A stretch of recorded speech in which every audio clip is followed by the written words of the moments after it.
Welcome to my channel, my Showbiz Corner. Viewers, supporters, subscribers. Hello Ethans! Welcome back to my channel. Talagang dumiretso at talagang abalang-abala ngayon si Stell sa kanyang hectic schedule dahil ito nga, ang next performance niya ay ang kasama niya, guest siya sa concert ni David Foster kung saan binirit niya at kinanta ang kanta ni Celine Dion na All By Myself. Talaga namang bumilib si David Foster sa kanya. Living alone,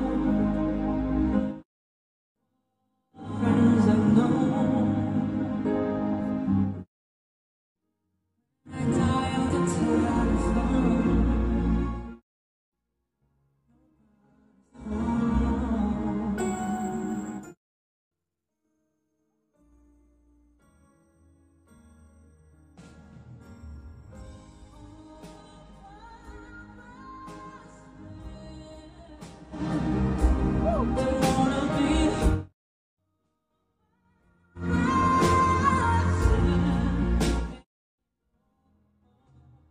Hard to be sure,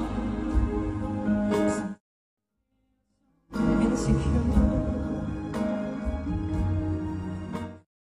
Pero ito talaga ang pinaka-highlight, pinaka-amazing part ng pagkanta ni Stell sa All By Myself at ang reaction ni David Foster ay so brilliant at talaga namang nakakadala at nakaka-proud bilang isang Pinoy ha.